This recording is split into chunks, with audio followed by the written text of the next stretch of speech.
अल्हम्दुलिल्लाहि रब्बिल आलमीन वस्सलातु वस्सलामु अला सय्यिदिल अंबिया'i वल मुरसलीन व अला आलिहि व अस्हाबिहि अजमाइन। अम्मा बअद फअऊज़ु बिल्लाहि मिनश शैतानिर रजीम। बिस्मिल्लाहिर रहमानिर रहीम। वइज़ यमकुरु बिकल्लज़ीना कफ़रू लियुस्बितूका औ यक़्तुलूका औ युख़रिजूका वयमकुरूना वयमकुरुल्लाह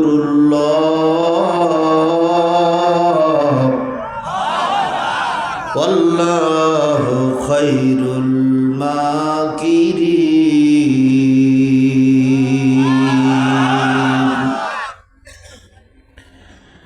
वइज़ा तुतला अलैहिम आयातुना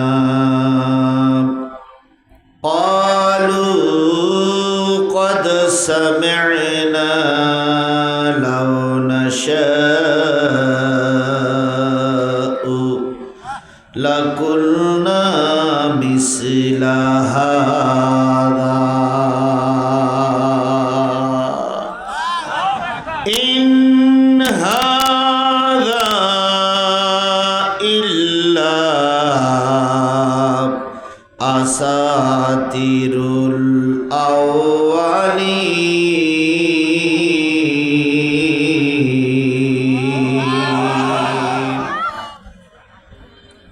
सदक़ल्लाहुल मौलानाल अज़ीम। क़ाल अन्नबी सल्लल्लाहु अलैहि वसल्लम कमा तकुनूना कज़ालिका युअम्मर अलैकुम औ कमा क़ाल रसूलुल्लाहि सल्लल्लाहु अलैहि वसल्लम इन्नल्लाहा व मलाइकतहु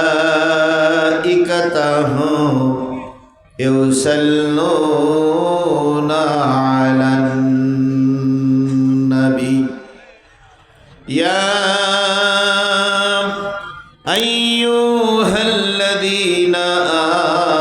आमनू सल्लु अलैहि वसल्लिमू तस्लीमा।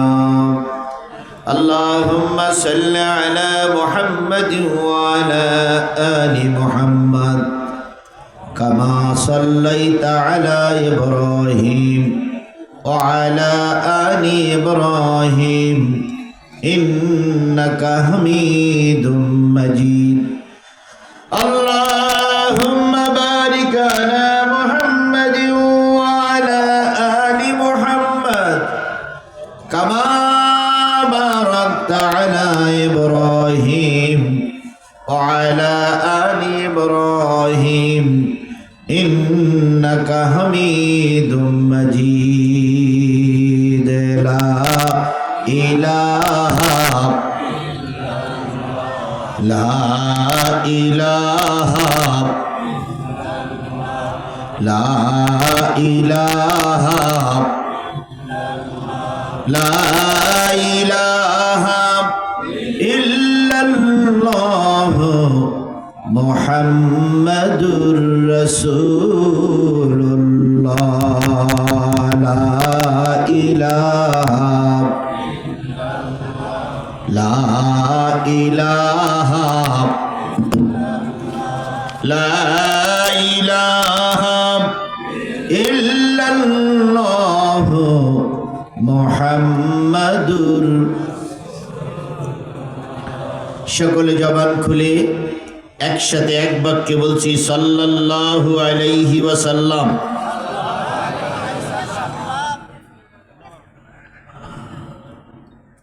গাইবান্ধা জেলার গোবিন্দগঞ্জ উপজেলার পিয়ারাপুর পশ্চিমপাড়া জামে মসজিদের উদ্যোগে অনুষ্ঠিত হচ্ছে একদিন ব্যাপী তাফসিরুল কোরআন ও ওয়াজ মাহফিল। 17 নভেম্বর 2025, 2রা অগ্রহায়ণ 1432 বাংলা, 25শে জমাদিউল আওয়াল 1447 হিজরি, রোজ সোমবার।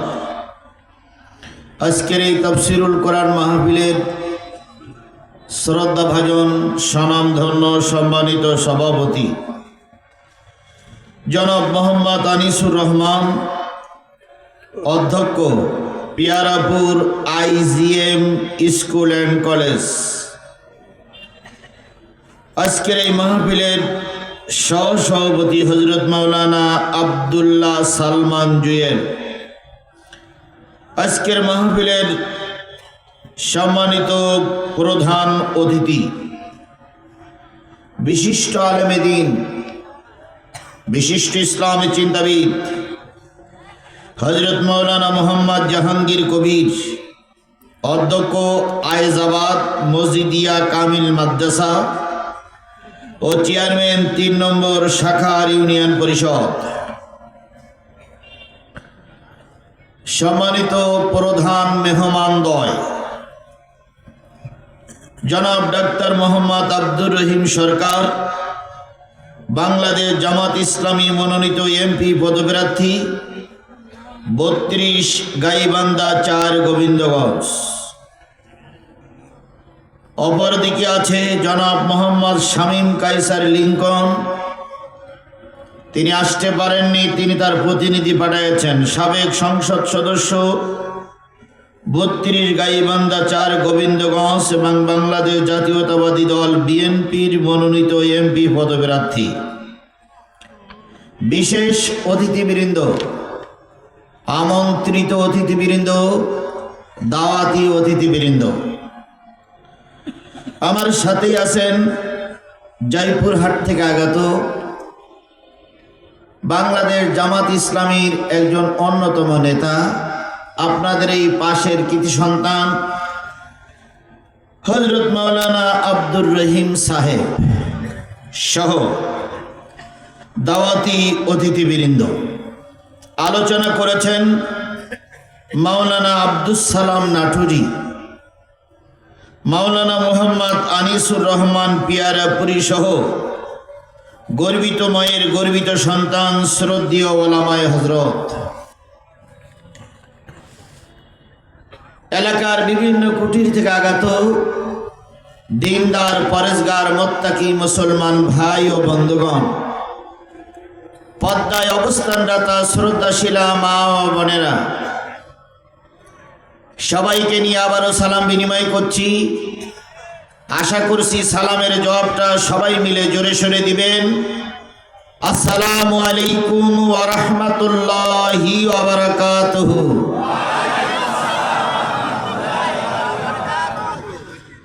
আল্লাহ পাকের দরবারে লক্ষ কোটি শুকরিয়া,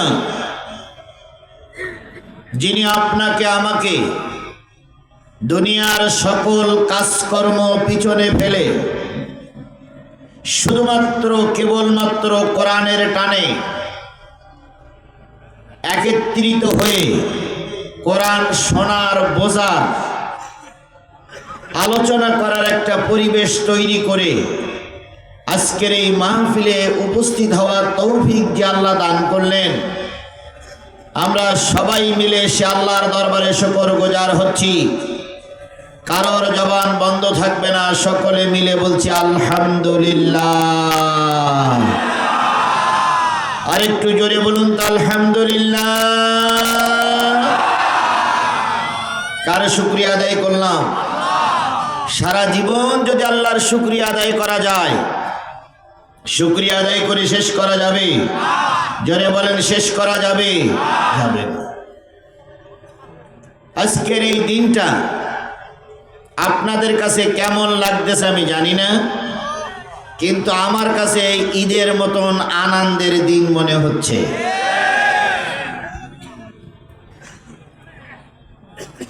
বাংলাদেশের 17 বৎসরের স্বৈরাচারী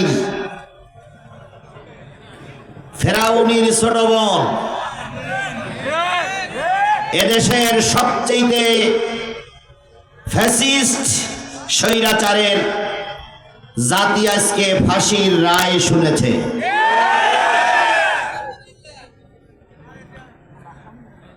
আজকে হলো আমাদের ঈদুল ফিতরের আনন্দের দিন।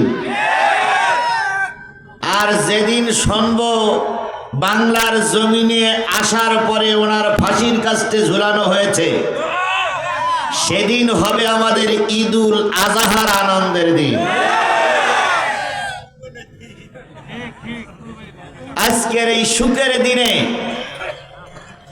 কার শুকরিয়া আদায় করব? আলহামদুলিল্লাহ।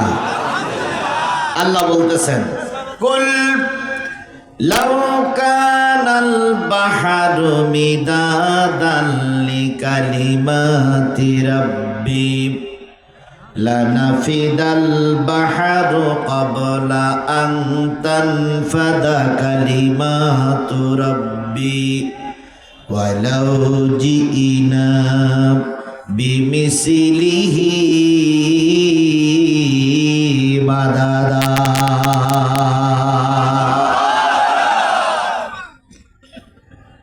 কুল্লাউ কানাল বাহর, হে নবী আপনি বলে দিন, পৃথিবীতে যত সাগর আছে, পৃথিবীতে যত নদ নদী আছে, খাল বিল আছে, পুকুর পুষ্করণী আছে, এক কথায় পৃথিবীতে যত পানির উৎস আছে, সব পানিগুলো যদি কালি হয়ে যায়, পৃথিবীতে যত দাঁড়ানো গাছ আছে, সব গাছগুলো যদি কলম হয়ে যায়, পৃথিবীতে যত সমান্তরাল জমি আছে, সব জমিগুলো যদি কাগজ হয়ে যায়, দাঁড়ানো গাছ নামক কলম দিয়ে, সাগরের পানি নামক কালি দিয়ে, সমান্তরাল জমি নামক কাগজের উপরে তোমার রবের কথা লিখতে যদি শুরু করো, কখন জানি কলমগুলো ফুরায় যাবে, কালিগুলো সব শেষ হয়ে যাবে। আরেকটা সাগরের পানিও যদি কালি করে নিয়ে আসো, সেটাও একদিন শেষ হয়ে যাবে। জেনে নিও তখনও পর্যন্ত তোমার রবের কথা লিখে শেষ করা যাবে না। সেই রবের নাম কি? আরেকটু জোরে বলুন তো। আল্লাহরে ডাকলে আল্লাহ খুশি হয় না বেজার হয়? ফাযকুরুনি আযকুরুকুম ওয়াশকুরুলি ওয়ালা তাকফুরুন। বান্দা তুই আমারে ডাক, আমি তোর ডাকে সাড়া দেব। নিয়ামতের অস্বীকার করিস না, কুফরি করিস না, শুকর আদায় কর, আমি তোর নিয়ামত আরো বাড়িয়ে দেব। উদুনি আস্তাজিব লাকুম। বান্দা তুই আমারে ডাক, আমি তোর ডাকে সাড়া দেব। আমাদের কথার ডাকে কি আল্লাহ সাড়া দেয়? কথা বলেন, ডাকে সাড়া দেয়? যারা বলেছিল আমরা পালাইয়ে যাব না, তারাও জানতো যে মরার আগ পর্যন্ত আমাদের কেউ নামাতে পারবে না। কিন্তু আল্লাহর রহমত শুরু হলো, আর আলেমদের চোখের পানি কাজে লেগেছে। ভালো মানুষের চোখের পানি, সন্তান হারা মায়ের চোখের পানি কাজে লেগেছে। হাজারো ক্ষমতার দাপট তাকিয়ে তাই টিকতে পারিনি। এখানে কারণ নাই, এখানে আল্লাহ, এখানে আল্লাহ, এখানে আল্লাহ। এই জন্য বিপদে আপদে সুখে দুঃখে ডাকবো কার? আর একটু জোরে বলেন, কারে ডাকবেন? সেই আল্লাহর নামে শুকর গুজার হচ্ছি, আলহামদুলিল্লাহ।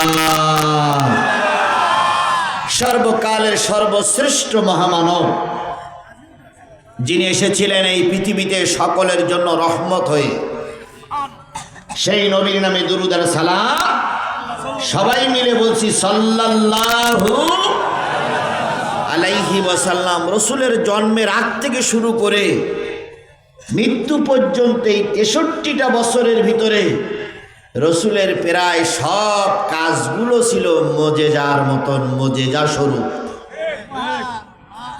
যেমন দেখুন, আমি আপনাদের কাছে প্রশ্ন করি, বলুন তো পৃথিবীতে যত মানুষ হয়, মায়ের পেট থেকে যত মানুষ দুনিয়ায় আসে, সব মানুষ, সব বাচ্চারা হওয়ার পরে মায়ের কিছু রক্ত বাহির হয় কিনা?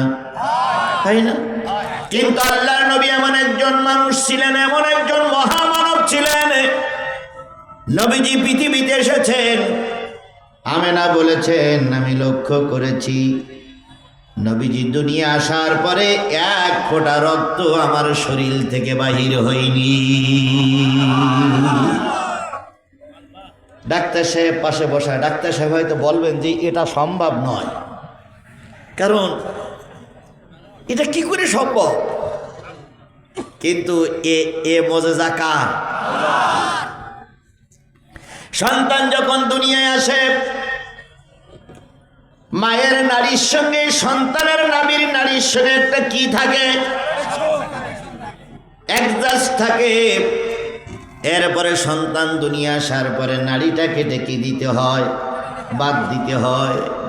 কিন্তু আমার নবী যখন পৃথিবীতে এসেছিলেন, আশেপাশে যারা ছিল তারা সবাই বলেছে নবীর নারীর সাথে মা আমেনার নারীর সঙ্গে কোনো অ্যাডজাস্ট ছিল না। নবী সম্পূর্ণ ব্যতিক্রম অবস্থায় দুনিয়ার মুখ দেখেছে। এটাও আর একটা মুজিজা। এরপরে আসুন, আমাদের ছেলে সন্তানগুলো 2-3 বছর হলে একটা অতিরিক্ত চামড়া কেটে বাদ দিতে হয়। এইটার আমরা গ্রাম্য ভাষায় কি বলি? খাতনা বা মুসলমানি। কিন্তু আমার নবী মায়ের পেটের থেকে এসেছিলেন, কোনো মুসলমানি দেওয়া লাগেনি। মুসলমানি খাতনা হয়েই আল্লাহ পাক তার হাবিবকে দুনিয়ায় পাঠিয়েছে। এটাও আরেকটা কি? নবী যখন এই পৃথিবীতে এসেছিলেন, কোন মাসে, কত খ্রিস্টাব্দ, রাতে না দিনে? কথা বলেন। সবে সাদেকের সময় নবী পৃথিবীতে আসলেন। সর্বপ্রথম সংবাদ পেল নবীজির ফুপি আম্মা আবু লাহাব সংবাদ পেয়েছিল, অন্যান্য ভাইরা সংবাদ পেয়েছিল, কিন্তু নারীদের ভিতরে সর্বপ্রথম ফুপি আম্মা উম্মে হানি সংবাদ পায়। তিনি ছুটে এসে দেখে নবীর ঘরটা অন্ধকার, ঘরে কোনো আলো নাই, বাতি নাই। উম্মে হানি জিজ্ঞেস করলেন, বুবুজান, ভাবিজান, ঘরে কোনো বাতি নাই কেন? আমেনা বলেছিলেন, বুবুজান, বাতি জ্বালানোর মতন লণ্ঠনে কোনো তেল নাই। এত বড় একটা মহৎ মানুষ আমার ঘরে এসেছে, লম্প জ্বালানোর মতন তেল আমার ঘরে নাই। উম্মে হানি বলেন, আমি ভাতিজা মোহাম্মদকে কোলে নিলাম, মুখের থেকে কাপড়টা সরাই দিলাম। ভাতিজা মোহাম্মদের চেহারায় যে আলো হয়েছে, ওই আলোয় অন্ধকার ঘরটা আলোকময় হয়ে গেছে। এটাও একটা কি? মুজিজা। উম্মে হানি বলেন, আমি অনেকক্ষণ আদর করে নবীজির গালে চুমা দিলাম। দেখি শিশু নবী, ছোট্ট নবী, 2-3 ঘন্টা আগে আসা নবীর মুখটা বিড় বিড় বিড় বিড় করে নড়তেছে। আমার কৌতূহল জাগলো, ছোট মানুষ কেন চোখ ঠোঁট বিড় বিড় করে নাড়ায়। আমি তার ঠোঁটটা কানের কাছে নিয়ে গেলাম, কিছুই শুনতে পেলাম না। একটু বড় হলে জিজ্ঞেস করেছিলাম, ভাতিজা জন্মের পরে বিড় বিড় করে কি বলেছিলে? নবীজি ফুপি আম্মার গলা জড়াই ধরে বলেছিলেন, ফুপি আম্মা জন্মের পরে কেঁদেছিলাম, রব্বি হাবলি উম্মতি, আয় আল্লাহ আমার গুনাহগার উম্মত গুলোরে মাফ করে দাও। তাহলে নবী জন্মের পরেই কাঁদলেন কাদের জন্য? এই কথা বলেন, কাদের জন্য? আপনারা কি সেই উম্মত? কথা বলেন, আমরা কি সেই উম্মত? মঞ্চে যারা বসে আছেন তারা সবাই কি সেই উম্মত? আপনারা যারা নিচে বসে আছেন সবাই কি সেই নবীর উম্মত? আরে বাবা, দল যেটাই করুন না কেন, আপনি তো নবীর উম্মত, আমি তো নবীর উম্মত। কথা বলেন ঠিক না ঠিক? খালি যদি নবীর উম্মত হয়, নবীর পরে নাজিল হলো কি? সেই কোরআনের আলোচনা চলছে, আর তুমি নবীর উম্মত হয়ে বাদামের দোকানে ঘুরে বেড়াচ্ছ। বিশ্বাস করো, কিয়ামতের দিন রাসূলের দরবারে মুখ দেখানো যাবে না।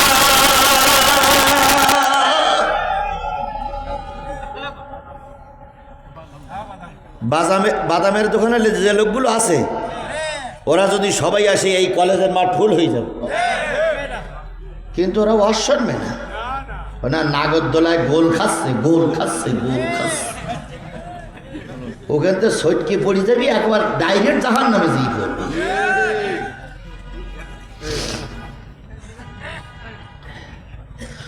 উম্মে হানি বলেন, আমি রাসূলকে সহায় দিলাম, দেবার সাথে সাথে রাসূল নিজে নিজে উপর হয়ে গেলেন। আমিনারে বললাম, ধরো না। আমি উম্মে হানিও ধরলাম না। এবার দেখলাম আল্লাহর নবী মাথাটা নিচু করে নিজে নিজে সেজদায় পড়ে গেছে। নবীজি সেজদায় পড়েছিলেন 10-15 মিনিট। সেজদায় পড়ে কেঁদেছিলেন, রব্বি হাবলি উম্মতি, আয় আল্লাহ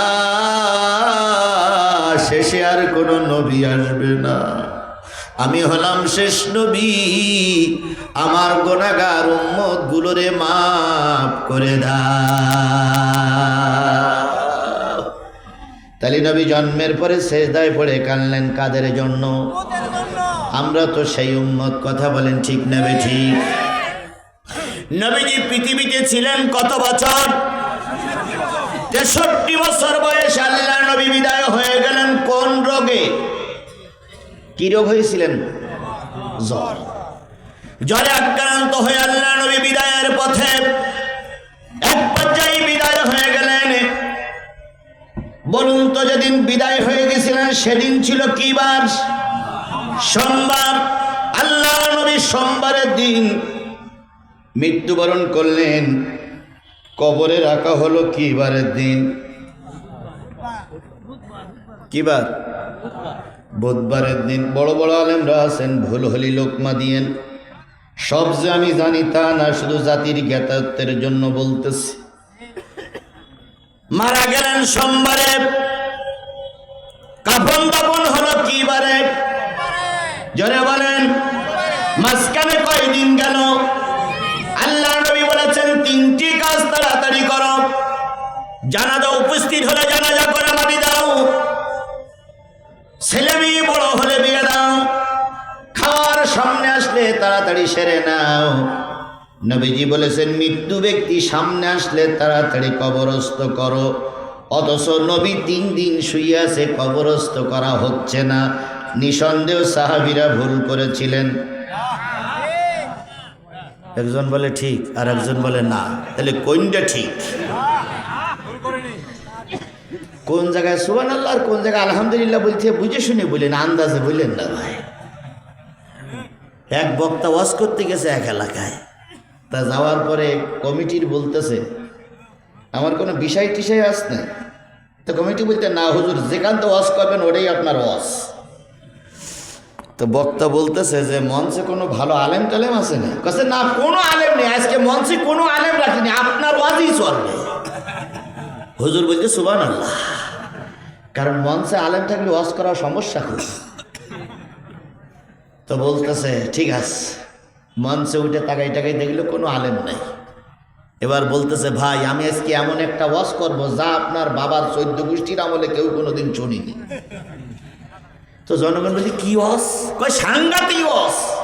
কয় কি ওয়াজ? কয় দারুণ ওয়াজ। তে কি?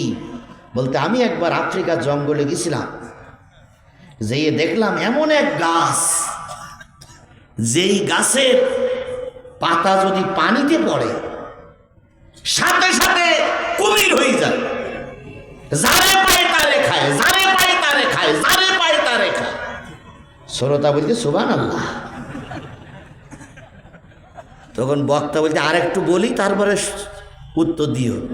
ওই গাছের পাতা যদি ডেঙ্গায় পড়ে, পড়ার সাথে সাথে বাঘ হয়ে যায়, যারে পায় তারে খায়, যারে পায় তারে খায়। একদল শ্রোতা বলছে আলহামদুলিল্লাহ। এবার বক্তা বলতেছে আমি ওই ওয়াজই করবো আজকে যা তোমরা বাবার জন্মে কোনোদিন শুনুনি। শ্রোতা বলতে ঠিক আছে, ওই ওয়াজই তো শুনতে চাই। হঠাৎ করে একজন বাম পাশে খুঁটি হেলান্দে বসেছিলেন একজন আলেম ব্যক্তি, তিনি বলতেছে হুজুর গাছের পাতা যদি ডেঙ্গায় পড়লে বাঘ হয়, আর ওই গাছের পাতা যদি পানিতে পড়লে কুমির হয়, হুজুর ওই গাছের পাতা যদি অর্ধেক পানিতে আর অর্ধেক ডেঙ্গায় পড়ে তাহলে কি হবে? হুজুর তখন কমিটির সভাপতির ডেকে বলতেছে, আমি বললাম যে আলেম নেই তো আছে, তোমরা তো বললে নেই, এই যে লোকমা দেওয়া লোক আছে। আখিরু দাওয়ানা আলহামদুলিল্লাহি রাব্বিল আলামিন, আসসালামু আলাইকুম। এখানে আর ওয়াজ হবে না, সামনে মুখ জায়গা ওয়াজ হবে, সেদিন থেকে তাহলে লোকমা দেওয়া লোক থাকলে ওয়াজের কায়দা একরকম হয়, আর লোকমা দেওয়া লোক না থাকলে ওয়াজের কায়দা আর একরকম হয়। এই জন্য সুবহানাল্লাহ কোন জায়গায় বলছে আর আলহামদুলিল্লাহ কোন জায়গায় বুঝে শুনিয়ে বলি না, আন্দাজে সুবহানাল্লাহ বলি। আল্লাহ নবী 3টি কাজ করার জন্য বলেছেন। মানুষ মারা গেলে তাড়াতাড়ি কি করো, এরপরে ছেলে মেয়ে বিয়ে বড় হয়ে গেলে তাড়াতাড়ি কি দাও, এরপরে খাদ্য সামনে আসলে তাড়াতাড়ি সেরে নাও। সেই নবী দুনিয়ার পরে কয়েকদিন কবরে রাখা হচ্ছে না। কেন রাখা হচ্ছে না? রাসূল বেরার পরে এখনো নেতা নির্বাচন করা হয়নি। যদি নেতা নির্বাচনের আগে আল্লাহ নবীকে কবর দেওয়া হয়, এই নেতা নির্বাচন করতে গিয়ে আমাদের ভিতরে মারামারি কাসাল বেঁধে যাবে। এই জন্য সবাই সিদ্ধান্ত নিলেন নেতা নির্বাচন না হওয়া পর্যন্ত রাসূলকে কবরে রাখবো না। তাহলে রাসূলের কবর দেওয়া চাইতে নেতা নির্বাচন করা, এই কথা বলেন না কেন? রাসূলের কবরে রাখা চাইতে নেতা নির্বাচন করা ফরজ। সেই নেতা নির্বাচন করার সময় আসছে। ও ভারত জাতি, বিগত 52-54 বছর আমরা ভুল করেছি। এবার ভুল সিদ্ধান্ত নিয়ে কোন সালের ফাসিককে নেতা বানাবো না, আমাদেরকে নেতা বানিয়ে জাতীয় সংসদে বানাবো।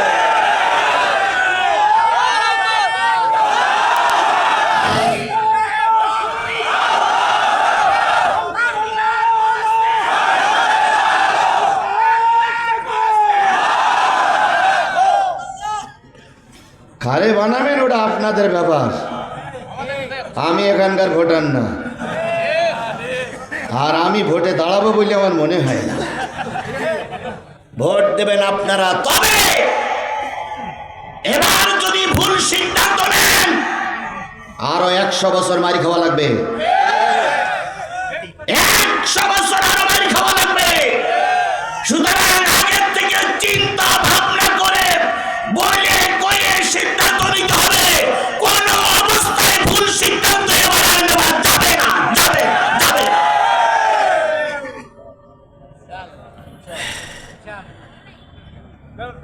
বিশাল মারির কি দেখলেন আপনি? আমার সেই বুঝতে যাইয়েন না। আমি আমার গতিতে চলতেছি, কোরআন হাদিসের গতিতে চলতে দেন। তাহলে 3 দিন রাসূলকে উপরে রেখে নেতা নির্বাচন করার লেগেছিল। তাহলে নেতা নির্বাচন করা অনেক ক্ষেত্রে ফরজ, অনেক ক্ষেত্রে হারাম। সুতরাং নেতা নির্বাচন করা কত বড় জরুরি কাজ একবার হিসেব করে দেখেছেন তো আপনারা। এরপরে 3 দিন পরে নেতা নির্বাচন হয়ে গেল। সূরা এবং কর্মের সিদ্ধান্ত হলো আবু বকর হবেন পরবর্তী খলিফা। রাসূলকে দাফন কাফন করা হলো। ও আমার জাতি, যে নবীকে দুনিয়ায় রেখে নেতা নির্বাচন করা হয়েছিল, ৬৬টা বছর জাতির জন্য কেঁদেছিল, সেই নবী আপনার আমার নবী। কথা বলেন ঠিক না বেঠিক? ওই নবীর নাম শোনার পরে যদি কেউ দুরূদ শরীফ সন্তুষ্ট চিত্তে না পড়ে, ওই ব্যক্তি হয় বড় কৃপণ, বড় মুনাফিক। সুতরাং রাসূলের নামে দুরূদ আর সালাম কারোর জবান বন্ধ থাকবে না। সকলে মিলে বলছি সাল্লাল্লাহু আলাইহি ওয়াসাল্লাম। বন্ধুগণ, ভূমিকা আর না বাড়িয়ে সকলের কাছে জানতে চাই, কি শুনতে এসেছেন আপনারা? অনেক দিন পরে গোবিন্দগঞ্জে আসার একটা সুযোগ হয়েছে। খোলা মাঠে, খোলা ময়দানে ওপেনলি আসতে পেরেছি। এর আগে যতবার আসতে হয়েছে, পলাই আসতে হয়েছে, টুপি খুলে যেতে হয়েছে, জামা খুলে অন্য জামা পরে যাওয়া লেগেছে।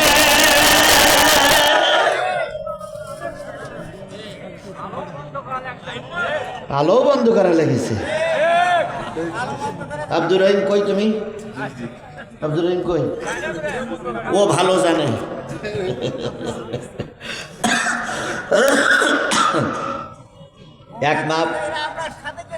এক মাহফিলে বলতেছে, ভাই এই পুরুষের ভিতর জাতি গেলে সাদা পোশাকে ডিবি পুলিশ সব রয়েছে, তা আপনি মহিলা প্যান্ডেলের ভিতর ঢোকেন। আমি বলছি, তুই আমার মহিলা বানাই দেওয়া নাই? বলছে, না ভাই আপনি এর ভিতর ঢোকেন। এখন ওর ভিতর ঢুকেছি, এক মহিলা নিজের ওড়না আর এক বাচ্চার ওড়না নিজে মাথায় দেয়। ওড়না আমার কাছে বলতে, হুজুর তাড়াতাড়ি টুপি খুলে ওড়না মাথায় দেয়, প্রতিভা আপনার ধৈর্য ফেলতে পারে। এটা কি নতুন কিছু? এভাবে করে কায়া পাল্টাই পাল্টাই আমাদের চলা লেগেছে। কথা বলেন, কথা বলেন, কথা বলেন। এখন কি সেই পরিবেশ আছে? এখন আমাদের আল্লাহ উন্মুক্ত পরিবেশ তৈরি করে দিয়েছে। সুবহানাল্লাহ। সুতরাং উন্মুক্ত পরিবেশে আল্লাহর কোরআন থেকে কথা হবে। আপনারা কি আমার সঙ্গে সময় দেবেন না আমারে ফেলাই রেখে চলে যাবেন? সময় দেবেন না আমাকে রেখে চলে যাবেন? কাদের মোল্লার যেদিন ফাঁসি হয়েছিল, সেদিন এই গোবিন্দগঞ্জের কোন একটা এলাকা আমার মাহফিল ছিল। আমি সেদিন স্পষ্ট করে বলেছিলাম, ফেরাউনের বাচ্চা শুনে রাখো, যে ট্রাইব্যুনালে তুমি আজকে আব্দুল কাদের মোল্লার ফাঁসি দিলে, ওই ট্রাইব্যুনাল যেন বন্ধ না হয়, ওই ট্রাইব্যুনালের তৈরি যেন ভারত দিয়ে না যায়। একদিন ওই ট্রাইব্যুনালের রায়ে ওই তৈরিতে তোমার মতন ব্যক্তির বাচ্চা ব্যক্তিকে ফাঁসির কাছে ঝুলানো হবে। আল্লাহ সেদিন দোয়া কবুল করেছিল কিনা আমি জানি না। আজকে আমরা খুশি হয়েছি, সেই কথাটা আল্লাহ কবুল করে আজকে রায় আমরা শুনেছি। সুতরাং আপনারা কোরআনের পক্ষে না বিপক্ষে? জোরে বলেন, পক্ষে না বিপক্ষে? বিএনপির ভাইরা মঞ্চে আছেন, জামাতের ভাইরা মঞ্চে আছেন। দুই পার্টি মামলা খাওয়া পার্টি, দুই পার্টি জেল খাওয়া পার্টি, দুই পার্টির চাকরি বাকরি ব্যবসা নষ্ট হওয়া পার্টি। সুতরাং আমরা একে অপরের শত্রু নয়, আমরা একে অপরের বন্ধু হয়ে আগামী দেশ গড়ার জন্য একে অপরের সহযোগিতা করব। যদি এখান থেকে লিঙ্কন ভাই যদি এমপি হয় আর জনগণ যদি তারা সাপোর্ট করে, আমরা সবাই তাকে স্বাগত জানাবো। আর যদি আল্লাহ দয়া করে বৃহত্তর ইসলামী আন্দোলন বাংলাদেশ জামাত ইসলামের মনোনীত পদপ্রার্থী দরদি মানুষ, জনগণের সুখে দুঃখের কান্ডারি আমার প্রিয় ভাই ডাক্তার আব্দুর রহিমকে যদি আল্লাহ এখানে পাশ করায়, আমরা ফুলের মালা দিয়ে তাকে আলিঙ্গন করব। আমরা একে অপরের শত্রু নয়, একে অপরের বন্ধু হয়ে এই উপজেলাটা সুন্দর করে গড়ে তুলব ইনশাআল্লাহ। তাহলে আজকের এই মাহফিলের শেষ মোনাজাত পর্যন্ত যারা থাকবে তারা কোরআনের বন্ধু, তারা আমার বন্ধু। যদি চলে যায় তাহলে বুঝতে হবে না কোরআনের শত্রু, আমার শত্রু, ধর্মের শত্রু, মসজিদের শত্রু, মাদ্রাসার শত্রু, ইসলামী আন্দোলনের শত্রু। ওরা ফ্যাসিস্টদের দোসর, এই জন্য ওরা চলে যাচ্ছে না।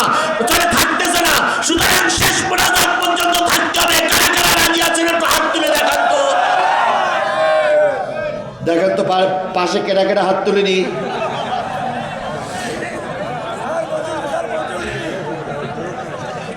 আল্লাহ আমাদের সবাইকে কবুল করুক। আরো জোরে বলেন আমিন, আরো জোরে আমিন, আরো জোরে আমিন।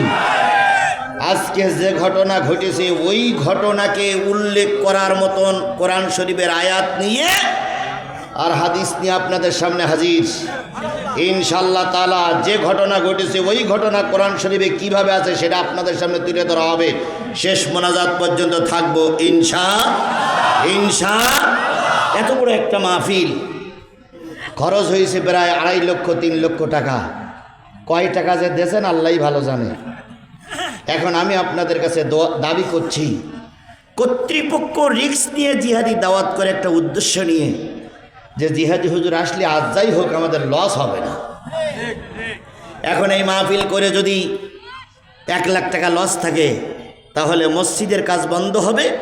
মসজিদ কর্তৃপক্ষ আগামীকে আর মাহফিল দেবে না। কোরআনের মাহফিল চালু থাক না বন্ধ হোক? কথা বলেন, চালু থাক না বন্ধ হোক? যদি চালু থাকে না আপনারা চান তাহলে সকলে পকেটে হাত দিয়ে 50টা টাকা বের করেন যদি থাকে। না থাকলে দাবি নেই। টাকা দেবার কথা বললে যদি কেউ ওঠে তাহলে বুঝে দেবো ওর দিলের ভিতরে শয়তান বসিয়ে আছে। আচ্ছা, টাকা নেই কার কার পকেটে একটু হাত তোলেন তো।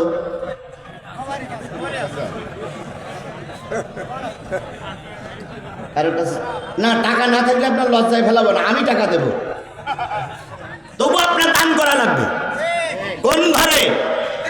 আল্লাহর ঘরে দান করা লাগবে। টাকা না থাকলে আমি পকেটে বের করতেছি ভাই, যার টাকা নেই হাত তোলেন। বিশ্বাস করেন আমি দেবো। আমি অনেক জায়গায় দিয়ে দান করাই, বলি যে তুই নিয়ে আবার দে। এখন আপনাদের কাছে যদি না থাকে তাহলে কষ্ট দেবো না। এখন আপনাদের কাছে আমার ছেলেরা যাবে, যদি ছেলেরা যাওয়ার পরে টাকা না দেন তাহলে আপনিও ব্যাকুফ হবেন, সেও ব্যাকুফ হবে।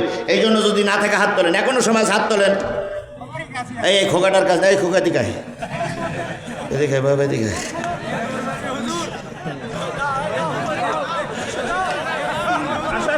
ওর ভিডিও করতে দেন, ওর কাছে দেন, ওর কাছে।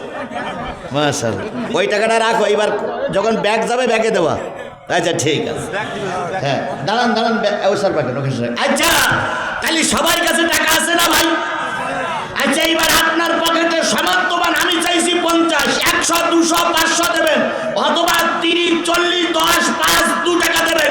সবাই পকেটে হাতে টাকা বের করেন তো। তাই যতটুকু আপনার সামর্থ্যগুলো, যতটুকু সামর্থ্যগুলো ততটুকু বের করবেন। আপনাকে আমি জোর করে 2000 টাকা দিতে বলছি না। যতটুকু সামর্থ্য করলে, 2 টাকা নাই, 2 টাকা হবে না, পকেটে হাত দেন। এইবার বের করেন তো, কারা কারা বের করেছেন হাত তোলেন তো। অনেক লোক এখনো বের করিনি। এরা আসলে কথা বোঝে না বোঝেন। আমি কি ইংরেজি তোয়াজ করতেছি না আরবি তোয়াজ করতেছি? এই কোনার লোকগুলো খুব চালাক। এরা কি জয়পুরহাটের লোক নাই? তাহলে এরা জেলা ভাগ করতেছ কেন? ওরা মনে করেন জয়পুরহাট আইসি গাইবান্ধা দান করবো না। না ভাই, হাত তোলেন। হয়েছে হয়েছে হয়েছে, ঠিক আছে। আমার পক্ষ থেকে আমি বলে বের করে তারপর হাত তুলেছি, দেন। এইবার সবাই, ছেলেরা কই, ছেলেরা কই, ছেলেরা ছেলেরা ছেলেরা গেছে, সবাই প্যাকেটে দেন, দেন ভাই, দেন। নন্নবী ভাই দেন, নেতা দেন, চেয়ারম্যান সাহেব দেন, হ্যাঁ বাবা দেন, দেন দেন ভাই, যা তাহলে আমি দেই, দেন সবাই দেন। নেতা বের করেন। আচ্ছা আচ্ছা আচ্ছা আচ্ছা, মাশাআল্লাহ। আগে যাতে দেন সবাই দেন, সবাই। ব্যাগ ঢুকতে বললাম, হ্যাঁ ব্যাগ ঢুকতে বলেছি, ব্যাগ ঢুকতে বলেছি। আমি তো বলেছি, আপনার বলা লাগে, আমি তো ব্যাগ ঢুকতে বলেছি। ব্যাগ চলে গেছে, মা বোনদের কাছেও চলে যাবে। একটা লোক উঠবে না। আমার আলোচনা আজকে নতুন একটা মোড় নেবে ইনশাআল্লাহ। আজকে যে আনন্দে নিয়ে আইছেন ওই আনন্দের পরেই ওয়াজ হবে। ভাই জিহাদি 17 বছর কাউরে ছাড় দেয়নি, এখন ছাড় দেওয়ার প্রশ্নই ওঠে না। আমি এখানে ভোটে দাঁড়াইনি যে ভোট দেওয়ার জন্য পাপ পট্টি দেবো, কোরআন হাদিসের কথা বলবো, কার গায়ে লেগে আর কার পকেটে গেল ওতে আবার কিচ্ছু তাই আসে না। এই জন্য দয়া করে একটা লোক উঠবেন না। দেন ভাই দেন, হয়েছে। পিছনে সবাই দেওয়া শেষ, সবাই দেওয়া শেষ। মাশাআল্লাহ, আল্লাহ কবুল করুন, আল্লাহ কবুল করুন, আল্লাহ কবুল করুন। জি, একজন 5000 নাম বলেননি। হায় হায়, একেবারে একেবারে একের মা ভাই, 5000 টাকা নাম বলিনি। চলে বলেন মারহাবা। দান করবে বলে আগে তো টাকা উঠেই নিয়েছে, একবার নগদ নোট 5,000 টাকা হলো, জি তাড়াতাড়ি দিতে হবে। কাঁঠাল